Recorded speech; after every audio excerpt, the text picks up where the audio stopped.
Bismillahirrahmanirrahim. Assalamualaikum warahmatullahi wabarakatuh. Perkenalkan, nama saya Febrian Argawahyudi, mahasiswa jurusan Ilmu Administrasi Negara, Universitas Negeri Padang, dengan nomor NIM 19042058. Pada kesempatan kali ini, saya akan membahas tugas yang diberikan oleh Ibu Yulia Hanuselina, SIP MAP, selaku dosen pengampu mata kuliah Manajemen Sumber Daya Manusia Sektor Publik. Tugas yang saya bahas yaitu tugas pada pertemuan minggu kelima, yaitu perencanaan SDM. Perencanaan SDM yang saya bahas adalah perencanaan SDM pada organisasi sektor publik, bukan organisasi sektor privat, sehingga tentunya memiliki beberapa perbedaan. Sebelum melangkah lebih lanjut, materi-materi perencanaan SDM secara mendalam, saya akan menjelaskan apa itu perencanaan SDM. Perencanaan SDM adalah proses analisis dan identifikasi yang dilakukan organisasi terhadap kebutuhan akan sumber daya manusia, sehingga organisasi tersebut dapat menentukan langkah yang harus diambil guna mencapai tujuannya. Tujuan yang dimaksud yaitu tujuan pada organisasi sektor publik, di mana organisasi sektor publik memiliki tujuan untuk tidak mencari keuntungan atau laba atau non-profit. Sedangkan organisasi sektor privat memiliki tujuan untuk mencari laba atau profit. Sehingga pelayanan yang diberikan pun berbeda-beda tergantung dari biaya yang dikeluarkan oleh pelanggan. Selanjutnya, kita masuk pada pembahasan analisis kebutuhan SDM. Timbulnya kebutuhan SDM ini menunjukkan bahwa SDM memiliki peran vital dalam menjalankan manajemen organisasi publik. Ibaratkan tubuh manusia, sumber daya manusia merupakan otak dari organisasi tersebut. Tanpa adanya sumber daya manusia, organisasi sektor publik tidak dapat berjalan sebagaimana mestinya. Secara sederhana, analisis kebutuhan SDM suatu proses analisis yang logis dan teratur untuk mematuhi jumlah dan kualitas yang diperlukan dalam suatu unit organisasi. Hal ini menunjukkan bahwa perencanaan SDM sangat diperlukan dalam analisis kebutuhan SDM. Diharapkan, dengan adanya analisis kebutuhan SDM ini, sumber daya manusia dapat menjalankan tugasnya sebagaimana mestinya. Selanjutnya, kita masuk pada pembahasan faktor-faktor yang digunakan dalam melakukan analisis kebutuhan SDM. Secara umum, faktor yang digunakan ada dua, yaitu faktor internal dan faktor eksternal. Faktor inilah yang menjadi hal utama dalam perbedaan antara organisasi sektor publik dengan organisasi sektor privat. Yang pertama, faktor eksternal.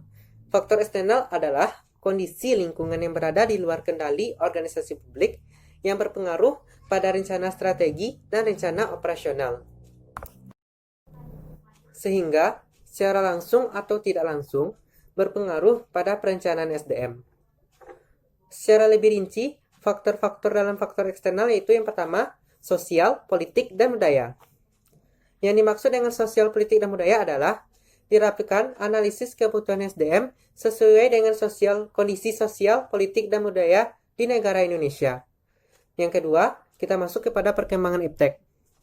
Analisis kebutuhan SDM adalah harus memenuhi perkembangan iptek yang ada. Maksudnya, dalam mencari analisis kebutuhan, maka dicari pula lah SDM yang memiliki perkembangan iptek yang baik.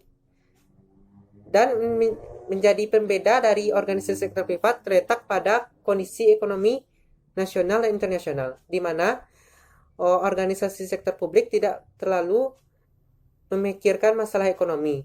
Namun, ini juga memiliki peran yang signifikan secara tidak langsung. Yang kedua, faktor internal. Faktor internal adalah faktor yang berada di dalam organisasi tersebut. Kondisi persiapan SDM sebuah organisasi dalam melakukan operasional pelayanan pada sekarang dan untuk mengganti perkembangannya di masa depan. Maksudnya, faktor internal adalah alasan dari permintaan SDM itu sendiri. Secara lebih rinci, faktor internal terdapat beberapa faktor. Yang pertama, faktor rencana strategi, dan rencana operasional. Kita lihat apa saja rencana strategi dan rencana operasional yang diperlukan dalam analisis kebutuhan SDM. Yang kedua, faktor pembiayaan SDM. Hal ini merupakan faktor yang paling utama dari faktor internal. Karena dengan adanya pembiayaan, maka organisasi tersebut dapat pula berjalan dengan baik. Yang ketiga, faktor pembukaan suatu instansi atau pelayanan publik yang baru. Maka dipertimbangkan juga lah analisis kebutuhan SDM-nya. Selanjutnya, kita masuk kepada pembahasan yang terakhir, yaitu formasi SDM. Secara ringkasnya, formasi SDM merupakan jumlah dan susunan sumber daya manusia yang diperlukan dalam satuan organisasi negara untuk mampu melaksanakan tugas pokok dalam jangka waktu tertentu. Sumber daya manusia yang dimaksud dari pengertian tadi adalah aparatur sipil negara atau pegawai negeri sipil. Sehingga diharapkan dengan adanya formasi SDM ini, maka kita dapat menentukan apa saja analisis kebutuhan SDM yang diperlukan dalam suatu organisasi publik. Demikianlah yang dapat saya jelaskan mengenai perencanaan SDM. Salah dan jangkalnya saya mohon maaf. Assalamualaikum warahmatullahi wabarakatuh.